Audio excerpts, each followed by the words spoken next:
Nestled along the banks of the Niagara River, sitting across from the city of Buffalo, New York, is a small town known as Fort Erie, Ontario. It is part of Canada. And along this way, depending the season that you visit, you have all the different foliage or greenery along with piers and banks, watching the river go by. What you also have is a house, not much different than the other houses on the street or in the block, at least not by view. As we head into this house, most recently known as the Mahoney Dollhouse Gallery, we find that it too holds its secrets. And it has been the topic of quite some conversation. So we will now dive in to a building most affectionately known as the Mahoney Dollhouse Gallery.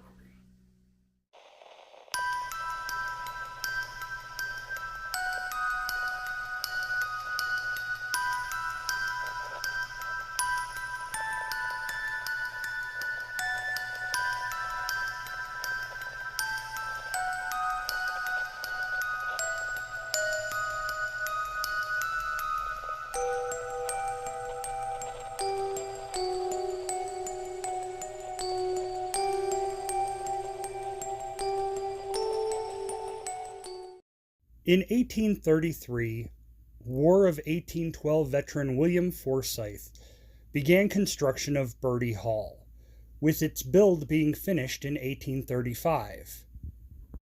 It is said that the Forsyth family picked this location because of the view of the Niagara River. They also built a deck and operated a ferry across the river, which later became a stagecoach stop and even a hotel in 1870s. There is a tunnel connected to the basement with claims connected to it, such as Prohibition running rum to the United States. After the Canadian Railway was built, the Chinese trying to escape to freedom in the United States, and escaping from the United States, claims of the Underground Railroad. The Canadian government, however, has found evidence that they believe disputes that fact that it was not part of the Underground Railroad, but was indeed part of the Freedom Seekers Trail. And if you believe in coincidence, it was also described in Uncle Tom's Cabin. It is during this time that it is said locals knew Bertie Hall as the smuggler's house. But what were they smuggling? We do know that while playing in the tunnel, one of William's children tragically drowned and died. Afterwards, William instantly demanded the tunnel be closed forever, so that nothing like this could ever happen again. This building remained a residence until 1981. In 1983, Miss Mildred Mahoney leased the building to house her collection of dollhouses, some dating as old as the 1780s. All of the dollhouses were tended to and refurbished by Mrs. Mahoney, with her trademark being leaving a set of shoes on the stairs in every house, because it's said that that is what she did in her own. Upon moving in, she asked a collector friend of hers, June Spears, to help her oversee her collection. Miss Mildred Mahoney passed away in 1990, but June and her staff continued to operate the gallery for many years following. Despite once being considered the world's largest collection of dollhouses, the gallery fell on hardships with funding and low visitor attendance, forcing it to close, and an auction was held for the contents of the gallery. The land, owned and operated now by the Niagara Parks, as a storage facility. I was originally brought to the Mahoney Dollhouse Gallery to investigate with my brother and another friend of ours at the time. I had never heard of the place. I didn't know much of the history or anything about it, but upon arriving, it did have a feel that something was different, something was unique or off. The building was absolutely gorgeous. It had these huge pillars out front, but we always went into the back because that's where the office was for the gallery. Through the years, I was fortunate enough to have a handful of times to investigate the location and its paranormal claims, some of which we did not encounter or encounter anything like it, but some of the things we did encounter were quite bizarre. Oh, the very beginning of the building, as soon as you were to walk in what was the front door, there's this gorgeous winding staircase that takes you to the upstairs. The problem is there likes to be something or some way that you get footsteps going up and down the stairs, not only while you're on the stairs, but also when nobody's on the stairs. One crazy experience I had at the Mahoney Dollhouse Gallery actually entailed the group of us sitting in the second floor, what we believed might have possibly been a servant quarters at some time. And from the accounts that we were given at the time, that's what they believed it to be as well. But while we were up there, we were encountering what claimed to be the spirit of a child. And he was up there, he would go around, he would knock on the glass. They had plexiglass on the dollhouses so that nobody could really touch it inside or move things about or mess or break anything up, because extremely expensive dollhouses here. And he would go around and he would tap on different ones. Something else we had him doing is playing with a flashlight, which I know is controversial, but he would in turn also roll a ball in that room as well.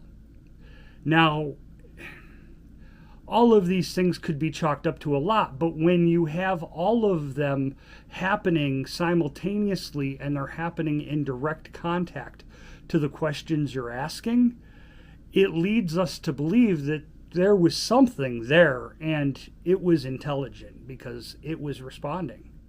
Now, as you go from the office to the basement, you had to walk down these old wooden stairs down into a stone cellar. This stone cellar, there's a lot of rumors of what it was, what it could have been, what it had been, but either way, it was a very old structure. It held a lot of energy to it. Now, one of the craziest nights we had in that cellar was the night that the whole group of us had gathered in the basement. We had just started off investigating for the night. We had been there a handful of times already, so we were going in with a game plan of where to check, what to check for, what questions we were going to ask, and what could possibly happen tonight. What kind of evidence can we capture? As we began the night, the group of us decided to go down to the basement. As we were in the basement, we're standing there, we started hearing footsteps above us. We double-checked, made sure, said, yeah, okay. We knew the door was locked. The door had locked behind us when we came in. Nobody had come in after us. Nobody had gone back out for anything. We were all accounted for and all in the basement. So the footsteps in the office and walking through the first floor of the building had no explanation. As we began to ask more questions and ask for an idea of who this could be walking around upstairs, and can they hear us? Can they respond to us? Or do they become afraid of our noise like it is an intruder? And sure enough, we got a little bit of response, but then everything went silent. Until one of the group members' walkie-talkies that was placed on their vest started to go off and alert like somebody was paging them from another walkie-talkie. Everybody else in the group looked around. We tried to check to see who had walkie-talkies, who didn't. Most of us, all except for her, had left the walkie-talkies in the office, meaning whatever was paging her walkie-talkie was doing so from directly above us. We quickly ran up the stairs. We had to find out who was up there. 2 or 3 of us ran up the stairs. I know I was one of them. And we hit the front of the stairs because we thought for sure we were going to find somebody or something in this office. Because as we were going up the stairs, it was still paging her from the walkies in the office.